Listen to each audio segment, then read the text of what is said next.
The notification sound had become my personal soundtrack of misery. 3 days of intermittent internet, 3 days of watching the little Wi-Fi symbol flicker in and out of existence like a dying heartbeat on my laptop screen. I tried everything, unplugging the router, performing some sort of technological seance with various cables, even talking to it in what I hoped were encouraging tones. Nothing worked. This is ridiculous, I muttered to my coffee mug, the only witness to my technological incompetence. The apartment felt smaller when I couldn't escape into the digital world, like the walls had shifted inward while I wasn't looking. The service appointment was scheduled for sometime between 10 and 2, that delightfully vague window that meant I'd spend the entire morning listening for footsteps in the hallway, checking my phone every few minutes like I was waiting for news from the front lines of some distant war.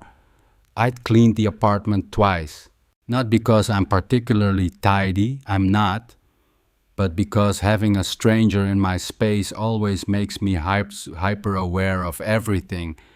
The stack of unread books on the coffee table, the way the morning light reveals dust motes dancing in the air, the faint smell of last night's takeout still lingering near the kitchen.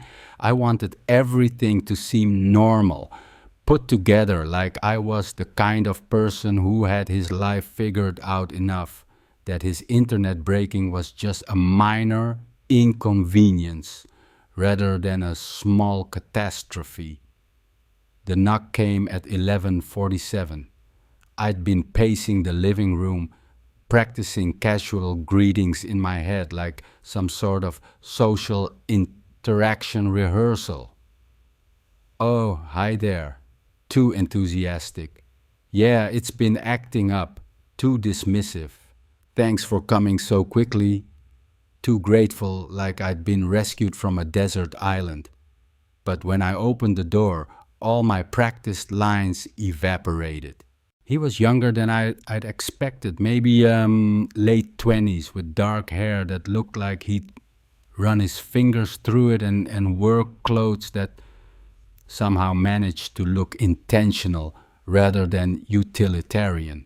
His toolbox sat at his feet like a faithful dog, and when he looked up at me, his smile was the kind that reaches the eyes first and spreads outward. "Internet problems?" he asked, and his voice had this quality to it. Warm, slightly gravelly, like he'd just woken up from the kind of nap that leaves you feeling better about the world. "Yeah, it's been," I started, then stopped, because he was already stepping into my space with the kind of easy confidence that made the apartment feel different somehow, lighter. "It keeps cutting out." "I'm Marcus, by the way."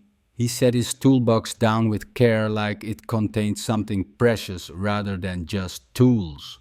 "And I promise I'll have you back online before you start going completely stir-crazy." There was something in the way he said it, like he understood that 3 days without internet wasn't just an inconvenience. It was a form of isolation that made everything feel slightly off-kilter. "David," I said, though I wasn't sure why I felt the need to offer my name in return. He was here to fix a technical problem, not become friends. But as he unpacked his tools, arranging them on my coffee table with the kind of methodical care that suggested this was more than just a job to him, I found myself studying the way he moved. There was no wasted motion, no hurried efficiency. Instead, he worked like someone who understood that taking time with something meant doing it right. "So where's the modem hiding?" he asked, glancing around the room. I led him to the corner near the window, where my router sat like a small monument to modern frustration, its lights blinking in patterns I'd long since given up trying to decode. "Ah," he said, crouching down next to it. The classic setup. Let me guess, it works fine for a few hours, then just decides it needs a vacation? That's exactly what happens. I found myself crouching down beside him, close enough that I could smell his soap. Something clean and uncomplicated that made me think of morning showers and fresh starts. How did you know? Same story everywhere. He was examining the cables now, his fingers tracing connections with the kind of gentle precision that suggested he actually cared about what he was doing. These things are like temperamental artists. They work perfectly until they decide they need attention. When he laughed at his own comparison, the sound filled my small living room in a way that made it feel less small. I laughed too, though I wasn't entirely sure why. Maybe because it had been 3 days since I'd had a conversation with another human being that wasn't transactional. You know what the problem usually is? He asked, settling more comfortably on the floor.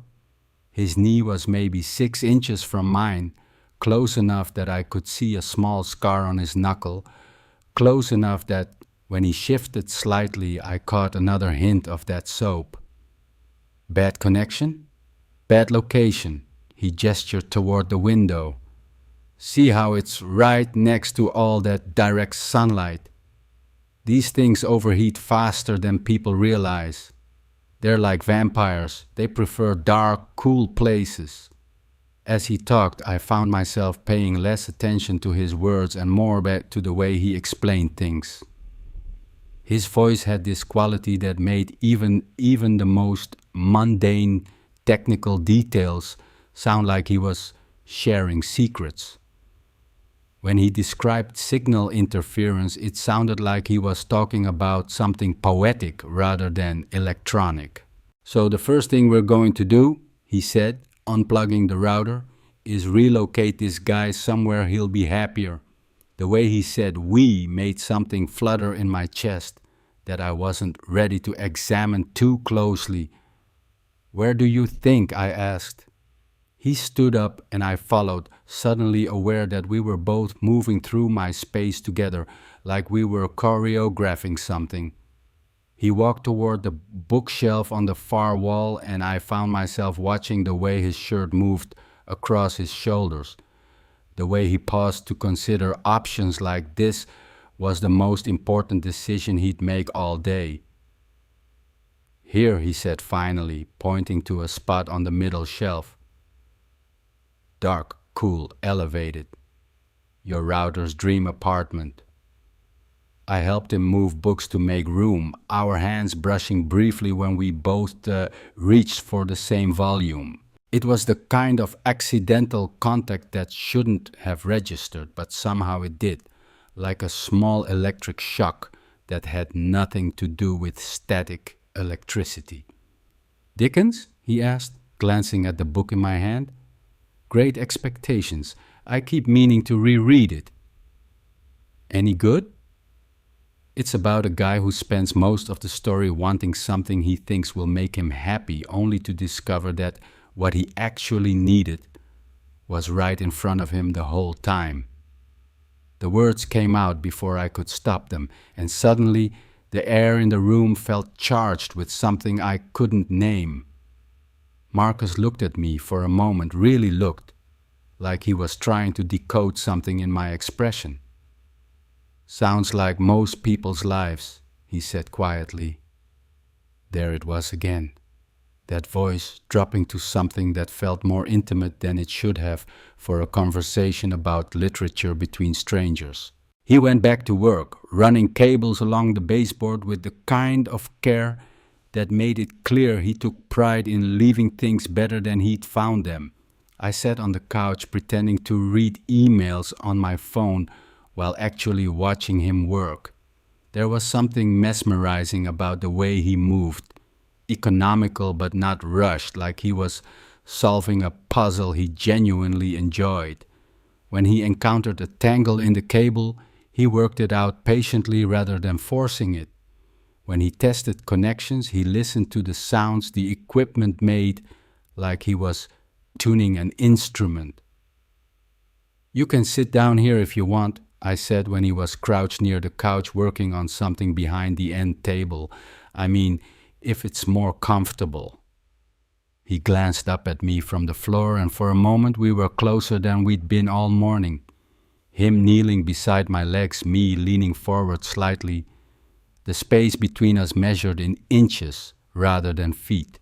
"Thanks," he said, but he didn't move immediately. Instead, he stayed there, looking up at me with an expression I couldn't quite read.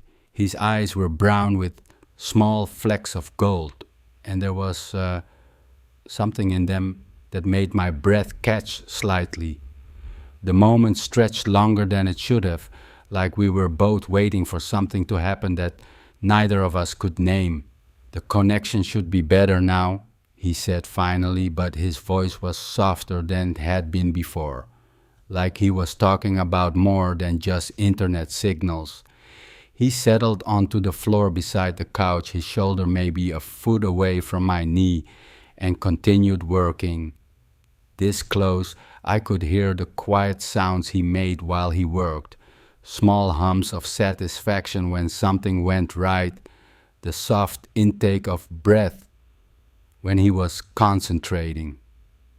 "So you work from home?" he asked, not looking up from the cable he was examining. "Freelance writing, which is why the internet thing is," I gestured vaguely, "essential to survival, something like that." "What do you write?" The question caught me off guard. Most service technicians didn't make conversation beyond the strictly necessary. They fixed what was broken and left.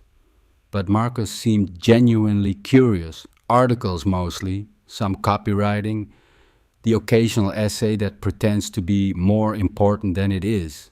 He laughed again, that warm sound that made my apartment feel like a different place. "I bet they're better than you think they are." "How would you know?" "Just a feeling." He looked up at me again, and there was something in his expression that made my chest tighten. "You seem like someone who pays attention to things. Writers who pay attention usually have something worth saying." The compliment hit me in a way that felt disproportionate to its simplicity.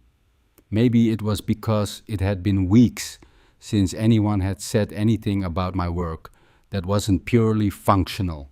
Maybe it was because he said it like he meant it rather than like he was just being polite.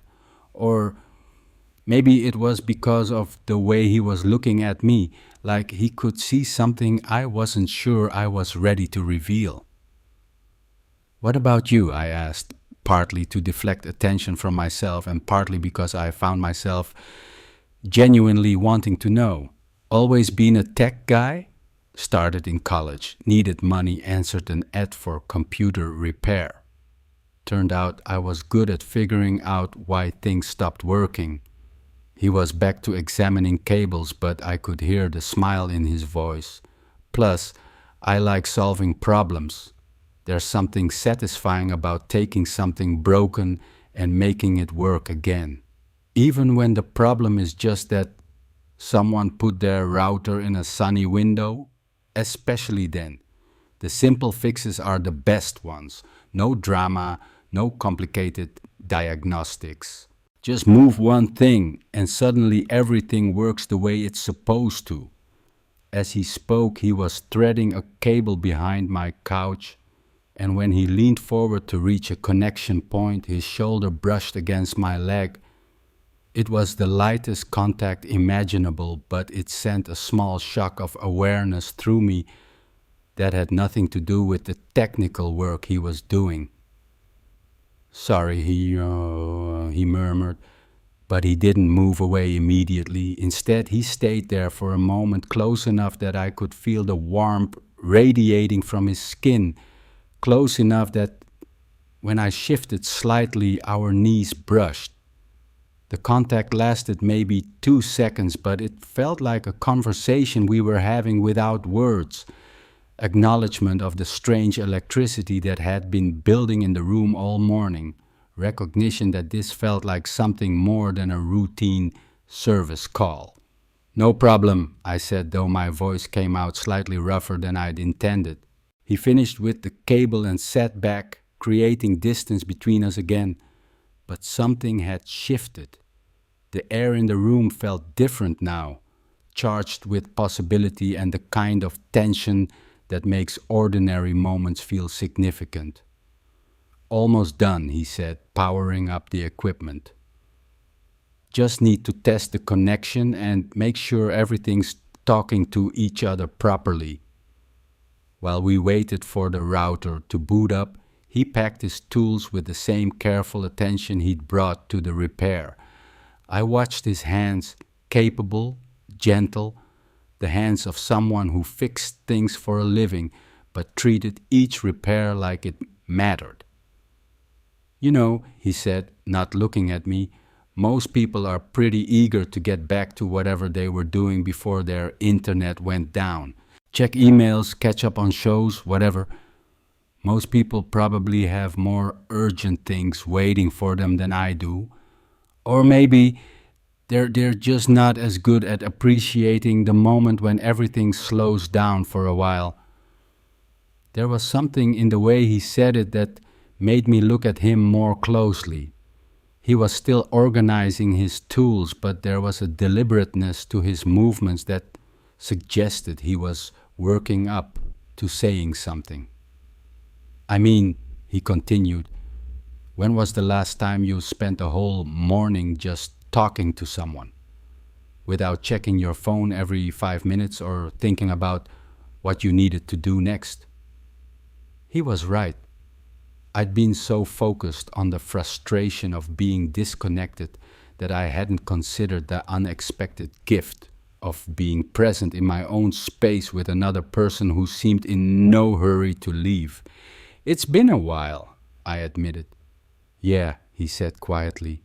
Me too. The router finished its startup sequence and his laptop showed all green lights. The repair was complete.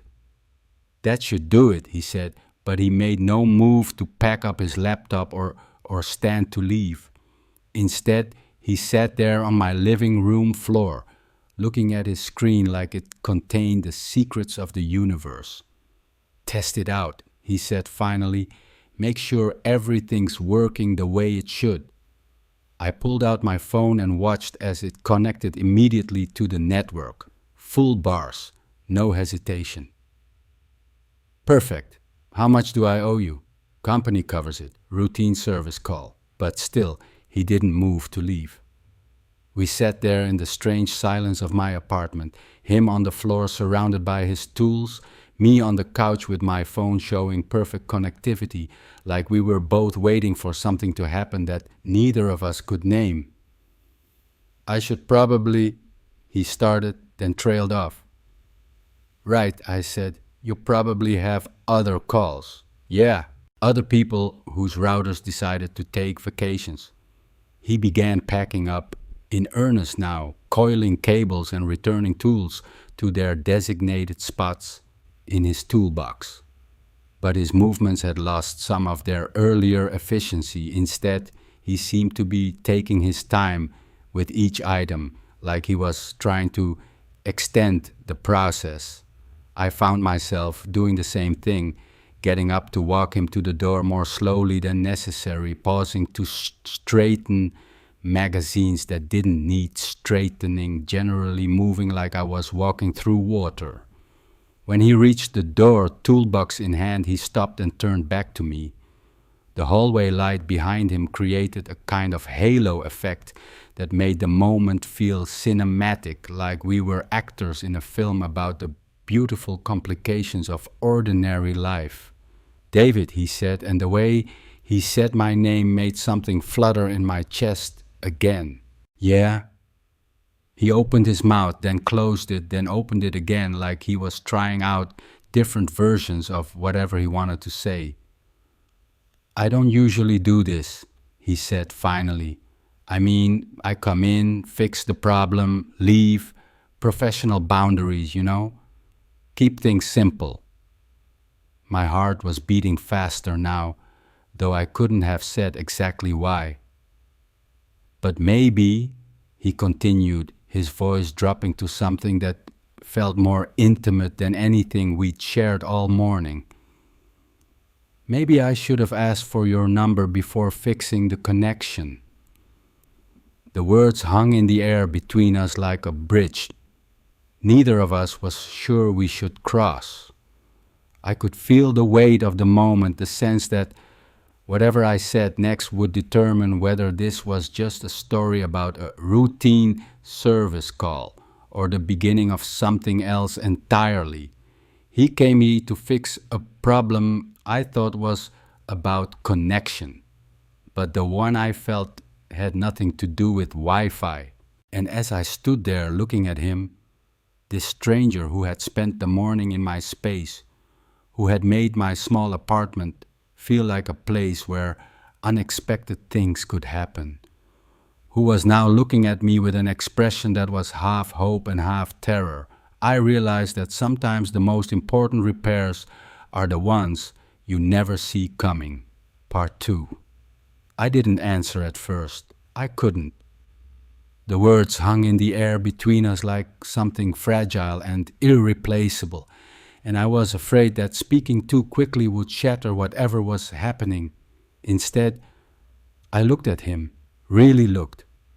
The way his shoulders held tension like he was bracing for rejection, the way his free hand had found his pocket, fingers fidgeting with keys or coins or whatever people touch when they're nervous, the way his eyes kept flicking between my face and the floor like he couldn't decide which was safer.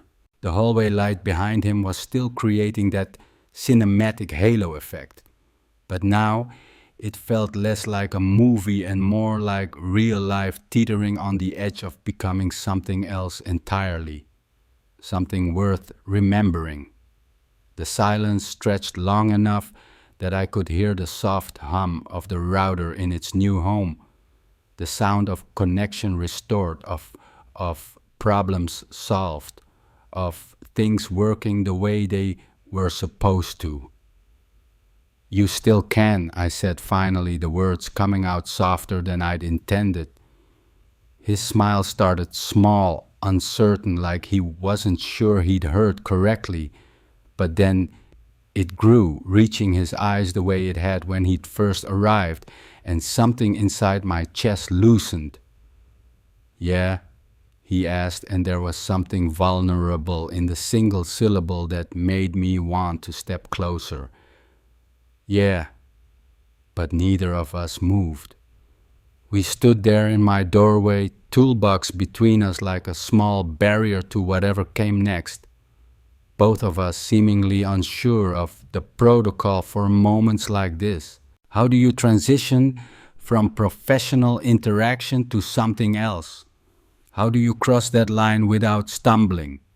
The hum of the router seemed louder now, filling the pause with a gentle white noise of technology doing what it was designed to do.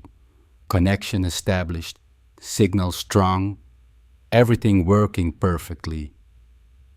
I should probably, he started, then stopped. I don't usually. I know, I said. You mentioned that. Right. He shifted his weight, toolbox moving slightly. It's just that I have other calls today and there are rules about this kind of thing and I should probably think about what I'm doing before I... Marcus. He stopped mid-sentence, looking at me with an expression that was part surprise, part relief that I'd interrupted his spiral into second-guessing. Do you want to come back in? I asked, just for a few minutes. The question surprised both of us. I hadn't planned to ask it, hadn't thought beyond the moment of him asking for my number. But suddenly, the idea of him leaving, of this ending with an exchange of contact information and polite promises to text soon, felt wrong, incomplete. He looked back down the hallway toward the elevator, then back at me. I could see him weighing obligations against desire. Professionalism against whatever this was. I have about 20 minutes before my next appointment, he said finally. That's enough time for coffee, if you want. I want, he said, and the simplicity of it made something flutter in my chest again. I stepped back from the doorway and he followed me inside, setting his toolbox down just inside the entrance like he was claiming temporary residence in my space. The apartment felt different now, charged with the kind of anticipation that comes from acknowledging that something significant is happening. When I'd cleaned earlier, I'd been preparing for a routine service call. Now the same space felt like it was staging something else entirely. I should warn you, I said, walking toward the kitchen. The coffee's nothing special, just regular grocery store stuff. After 3 service calls and a gas station energy drink, regular grocery store coffee sounds perfect. I could hear him behind me, not quite following but not staying put either. The careful movement of someone navigating new territory. When I glanced back, he was looking around the apartment with the kind of attention he'd paid to the technical repair, like he was trying to understand how the pieces fit together. You can sit down, I called over the sound of water filling the coffee maker. The couch doesn't bite. Good to know, he said, and I heard the soft sound of him settling onto the cushions. Though after this morning, I'm not sure I trust your furniture to behave predictably. When I returned with 2 mugs, he was sitting on the same end of the couch where I'd been earlier, leaving space beside him that felt deliberately inviting. I handed him his coffee and sat down, close enough that the cushions dipped us slightly toward each other. So, I said, then realized I had no idea how to continue. What do you talk about with someone who started as a stranger but somehow didn't feel like one anymore? So, he repeated and took a sip of coffee. This is good, by the way. You lied about it being nothing special. Maybe your standards are just low after gas station energy drinks. Maybe. Or maybe you're just better at things than you give yourself credit for. There was something in the way he said it that made me look at him more closely. He was studying me over his coffee mug with an expression that felt too insightful for someone I'd met 3 hours ago. You don't know me well enough to make that assessment, I said. No, he agreed. But I know you invited me back in when you could have just taken my number and sent me on my way. I know you made coffee without making it feel like an obligation. And I know you've been listening to me all morning like what I had to say actually mattered. Even when I was just talking about signal interference and router placement. He paused, rotating his mug between his hands. Most people don't do that, he continued. Most people are polite, sure, but they're waiting for me to finish so they can get back to their lives. You weren't waiting for anything. You were just present. The observation hit me in a way that felt both accurate and exposing. I had been present, more present than I'd been in any conversation in recent memory, but I hadn't realized it was noticeable. Maybe I was just procrastinating, I said, avoiding getting back to work. Maybe, or maybe you were enjoying the company. Our eyes met across the small space between us, and for a moment the air in the room felt thick with a kind of honesty that usually takes much longer to develop between people. I could see him deciding whether to push further into this territory or retreat to safer ground. I said before he could choose a retreat. Enjoying the company, I mean.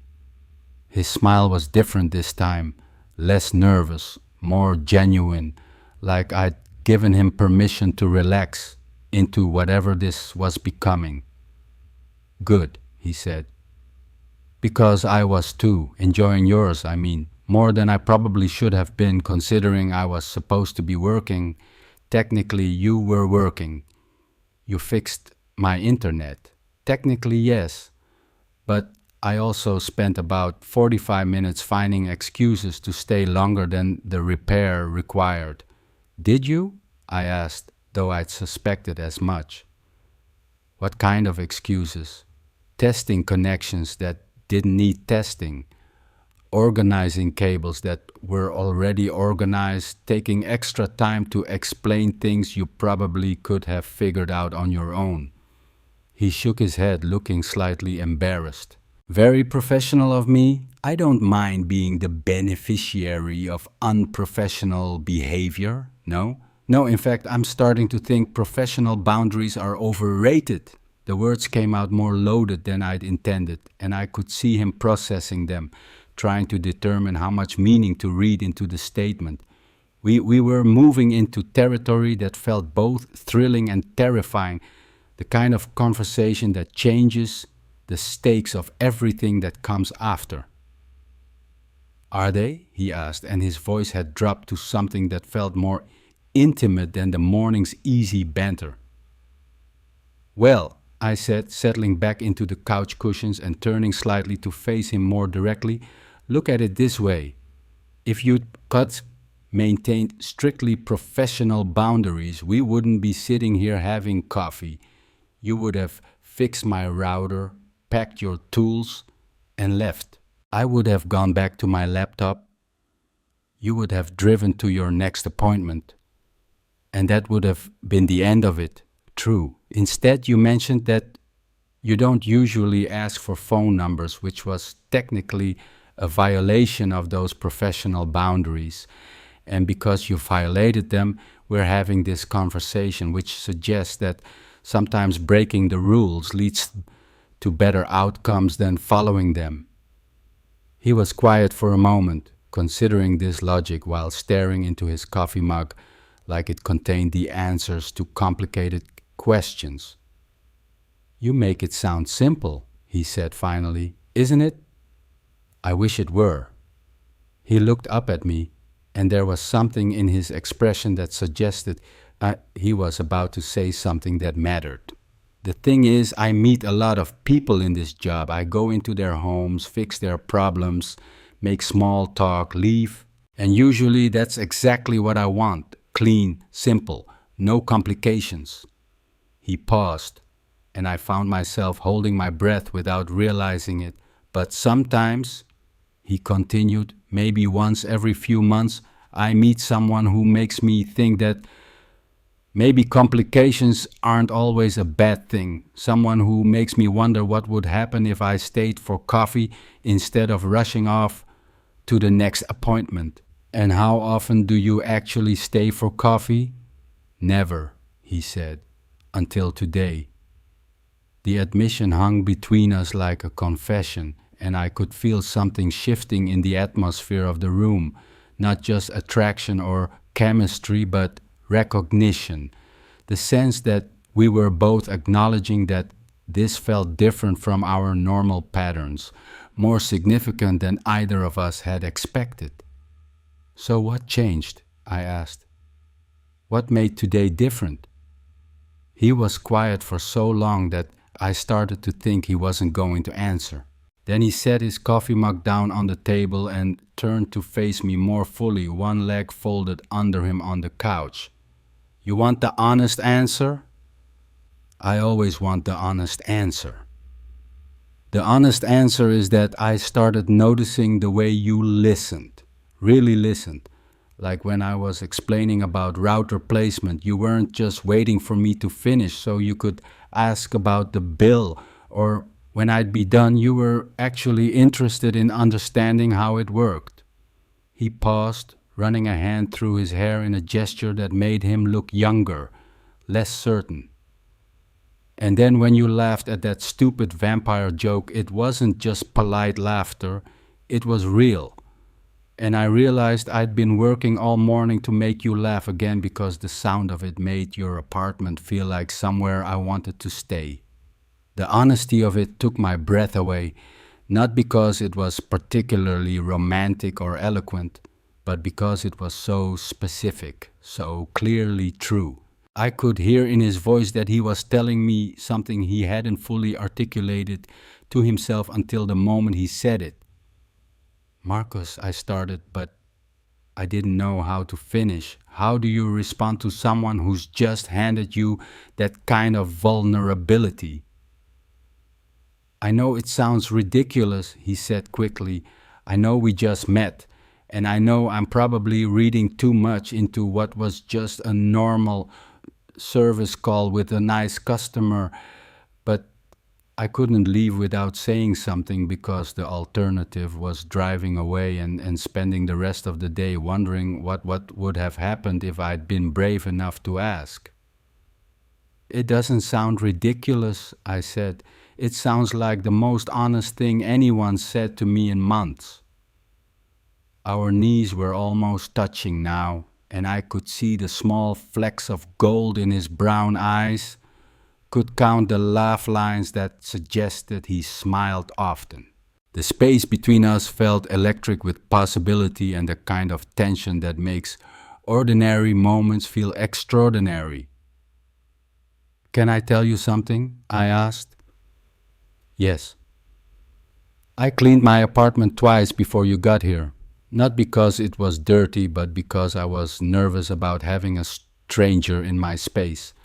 I kept practicing different ways to greet you at the door, like there was a right way and a wrong way to interact with a service technician. I could see him listening with the same attention he'd paid to my technical problems, like this mattered to him in the same way.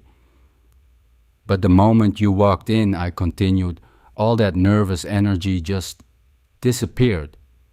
You made my space feel comfortable in a way it hasn't felt in a long time, like I could just be present instead of performing some version of myself. That's exactly what I mean, he said softly. That's exactly the feeling I was trying to describe. Without either of us planning it, we shifted closer together on the couch, not deliberately but naturally, like the conversation was drawing us physically nearer as well as emotionally. When I gestured while talking, my hand came to rest on the cushion between us, and when he leaned forward to set down his coffee mug, his hand landed next to mine. For a moment, we both looked down at our hands, close enough to touch, not quite touching. I could feel the warmth radiating from his skin, could see the small scar on his knuckle that I'd noticed earlier when he was working on the cables.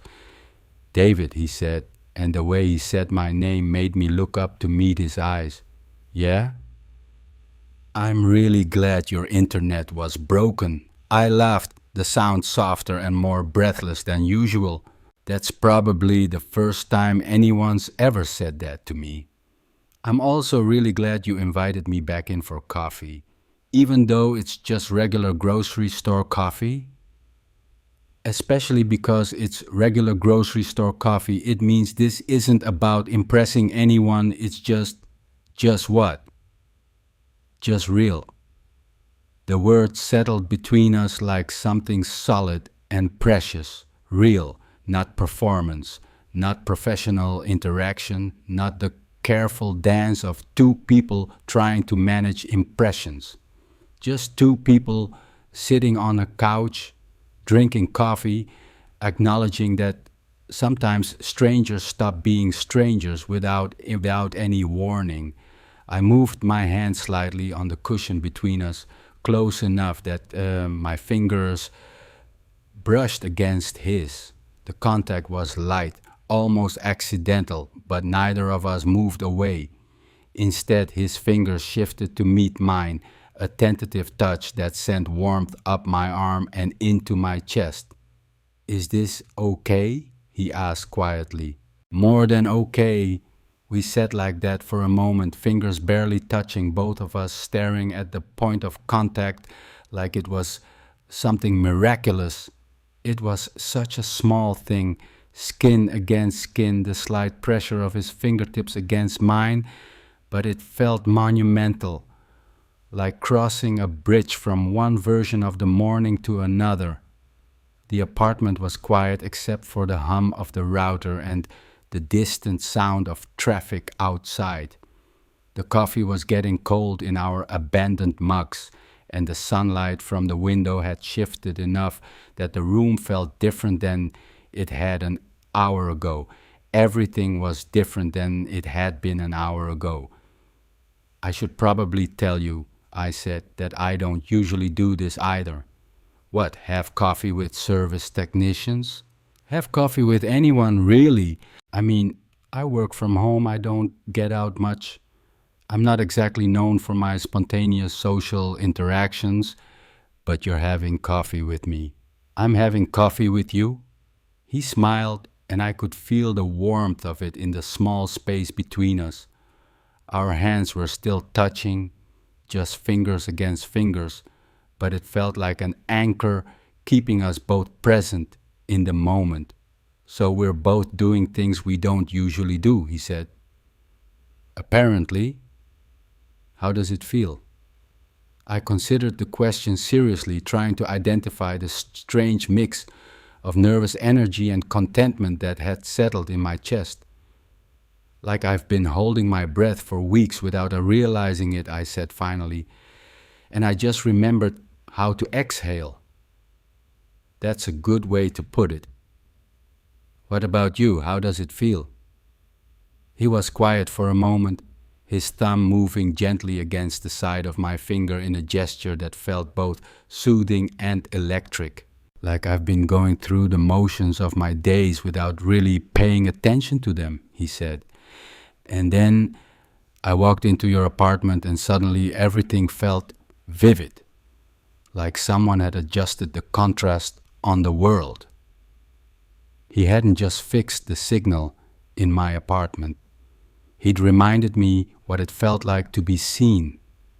The thought came unbidden, and with it, a wave of something that felt like gratitude mixed with longing, mixed with the particular ache that comes from recognizing something you didn't know you'd been missing. We were still looking at each other, still touching with just our fingertips, when his phone buzzed against the coffee table where he'd set it earlier. The sound cut through the quiet intimacy of the moment, like a reminder that the rest of the world still existed. We both looked at the phone, its screen lit up with what was clearly a work call, then back at each other. Neither of us moved to answer it. The phone buzzed again, then fell silent. That's probably my next appointment, he said, but he made no move to pick up the phone. Probably. I should probably call them back, let them know I'm running late. You probably should. But still, neither of us moved. We sat there on my couch, fingers touching, both of us staring at his silent phone like it represented everything that wanted to pull us back into our separate lives before we were ready.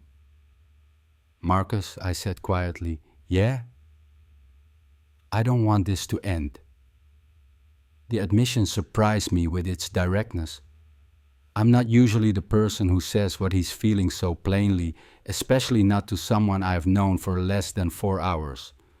But there was something about the morning, about him, about the strange suspended quality of the moment that made honesty feel like the only option. Neither do I, he said, and his fingers tightened slightly against mine, but I don't know what that means. I don't know what comes next. Does it have to mean anything specific? Can't it just mean that we don't want it to end? He smiled, but there was something wistful in it. You make it sound simple again. Maybe it is simple. Maybe we make it complicated by thinking too much about what it means instead of just being in it. His phone buzzed a third time, and this time we both watched it light up with a text message that we couldn't read from our position on the couch, but that clearly required his attention.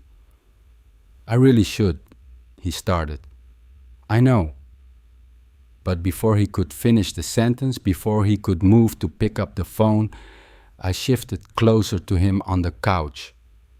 Not dramatically, not with obvious intent, but naturally, like the conversation was drawing me nearer, close enough that our knees were touching now, close enough that I could see the small details of his face, the way his eyelashes cast shadows on his cheeks, the slight asymmetry of his smile, the tiny freckle just above his left eyebrow. David, he said, and there was something in his voice that hadn't been there before, something breathless and uncertain and full of possibility. Yeah? If I don't answer that phone, I'm going to get in trouble at work. I know. And if I do answer it, I'm going to have to leave. I know that too. So what do I do? The question hung between us like a test of something I couldn't name. I could see in his expression that he was asking me to help him choose between responsibility and whatever this was becoming, between the safe, predictable path and the one that led into unknown territory. What do you want to do? I asked. I want to stay here with you, he said without hesitation. I want to keep talking and drinking coffee and pretending that the rest of the world doesn't exist for a little while longer. Then stay. It's not that simple. Why not? He looked at me like I was asking him to solve a puzzle with missing pieces. Because I have responsibilities. Because people are expecting me. Because I can't just abandon my job to sit on your couch indefinitely, no matter how much I want to. I'm not asking you to abandon your job. I'm asking you to take 10 more minutes. Call them back, explain that you ran into a complication and take 10 more minutes. And then what? And then we figure out what comes after 10 more minutes. His phone buzzed again, insistent now, and I could see him wavering between competing desires. The responsible part of him knew he should answer it, get back to work, return to the normal pattern of his day. But there was another part, the part that had asked for my number in the first place, that wanted to stay in this suspended moment where anything felt possible. 10 more minutes, he said finally, reaching for his phone, but then I really do have to go. 10 more minutes, I agreed, though we both knew that 10 more minutes might not be enough to figure out anything, might only make leaving harder. He picked up his phone and typed a quick text, something about a technical complication requiring more time, likely, then set it face down on the table and turned back to me. Okay, he said, 10 more minutes. What do we do with them? The question was simple, but it felt loaded with significance. What do you do with 10 minutes that might be the difference between this being a random encounter and the beginning of something else entirely? We could talk more, I suggested. I could tell you about the terrible article I was supposed to be writing when my internet went down. You could tell me about your other service calls today. We could do that. Or we could just sit here. Sometimes 10 minutes of just sitting with someone is worth more than hours of talking. Is that what you want? To just sit? I looked at him. Really looked at the way the afternoon light was hitting his face, at the way his fingers were still resting against mine, at the expression of openness and uncertainty and hope that he was wearing like something he wasn't sure he was allowed to feel. I want to remember this, I said. I want to remember the way this feels so that later when you're gone and I'm back to my regular life, I can close my eyes and come back to this moment. What does it feel like? Like possibility, like the moment before something important happens, like I trailed off, trying to find words for the strange mix of contentment and anticipation that had settled in my chest. Like coming home to a place I didn't know I was looking for, I finished. He was quiet for a long moment, studying my face like he was trying to memorize something. I know exactly what you mean, he said finally. And I want to remember it too. So we sat there, close enough to touch, both of us trying to imprint the moment in our memories, the afternoon light, the taste of coffee, the sound of the router humming in the background, the feeling of his fingers against mine, all of it ordinary and extraordinary at the same time. David, he said after a few minutes, I need to ask you something. Okay, when I leave here today, and I do have to leave, what happens next? Do we text each other awkward messages trying to recapture this feeling? Do we make plans to meet for dinner and then sit across from each other in some restaurant trying to figure out if what happened here was real? Do we, Marcus? Yeah. What if we don't worry about what happens next? What if we just let this be what it is right now and trust that if it's supposed to become something more, it will? You really do make everything sound simple. Maybe because it is simple. Maybe we only make it complicated by overthinking it. His phone buzzed again, and this time he glanced at it with obvious reluctance. That's definitely my next appointment, he said. Probably wondering where I am. Then you should probably go. I should probably go, he agreed, but neither of us moved. We sat there for another moment, holding on to the last few seconds before reality reasserted itself. Then, slowly, he pulled his hand away from mine and reached for his phone. I'm sorry, he said as he stood up from the couch. I wish I could stay longer. I know, it's okay. But it wasn't okay exactly. It was necessary, but it wasn't okay, because sitting on my couch talking to Marcus had felt like the most natural thing in the world, and the idea of him leaving felt like interrupting a conversation that had just gotten interesting. I followed him to the door, both of us moving more slowly than the situation required. He picked up his toolbox, checked that he had his keys, made all the small motion of departure while avoiding eye contact. So, he said when we reached the door. So, I guess I should ask for that number now. Officially, I mean. I recited it while he entered it into his phone, both of us treating the exchange with the kind of careful attention usually reserved for important documents or sacred texts. I'll call you, he said, or text, whichever feels less weird. Both feel weird, I said, but good weird. Good weird, he repeated, smiling. I like that.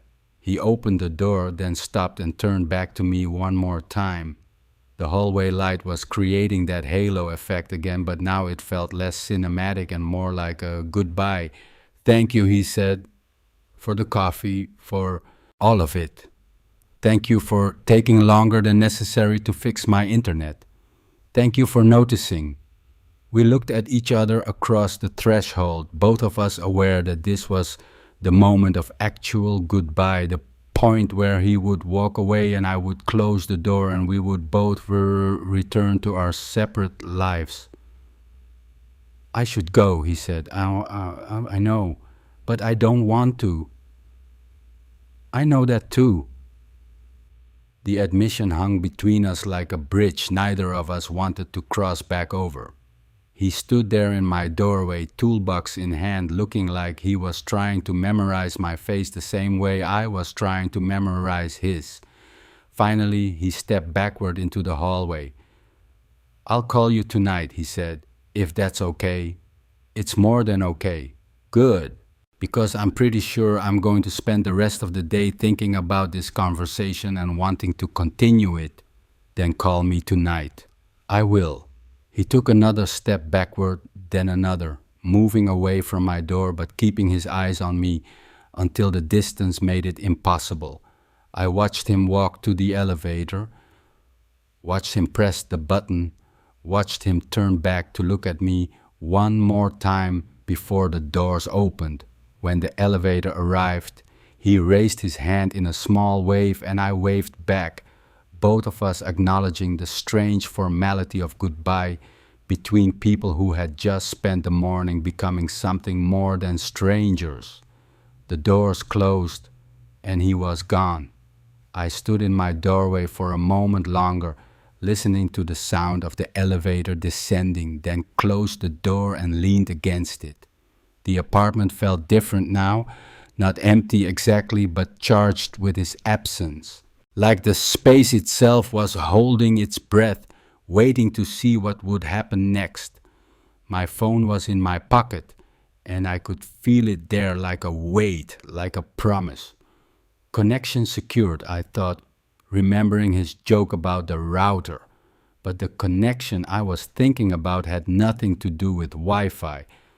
I walked back to the living room where our coffee mugs were still sitting on the table, still holding the ghost of warmth from the conversation we'd just finished. The couch cushions were still indented where we'd been sitting, still held the shape of the morning's unexpected intimacy. The router hummed quietly in its new location, all green lights, working perfectly. I was standing there looking at the evidence of the morning's transformation when my phone buzzed with a text message. I pulled it out expecting to see a message from work or a notification from some app I'd forgotten to turn off. Instead, I saw an unknown number and just 2 words: connection secured. I stared at the screen, reading the message over and over, and felt something bloom in my chest that was part laughter, part relief, part anticipation for whatever came next. He'd kept his sense of humor even after leaving. He'd thought of me as soon as he got to his truck. He'd sent a message that was both a callback to the morning's repair work and a promise that this wasn't over. I typed back, "Signal strength excellent." His response came almost immediately, "Looking forward to testing the stability tonight." I smiled, alone in my apartment with my perfectly functioning internet and the lingering warmth of the most unexpected morning I'd had in years. Outside, I could hear the sounds of a city going about its normal business, traffic, construction, the hum of ordinary life continuing. But inside, everything felt different. He'd come to fix my Wi-Fi, but what he'd actually fixed was something I hadn't even known was broken. And as I settled back onto the couch to finally attempt some work, I realized that sometimes the most important connections are the ones you never see coming. Sometimes a stranger walks into your life carrying a toolbox and a smile, and nothing is ever quite the same after that. My laptop connected to the internet instantly, full bars. No hesitation. Connection secured, indeed.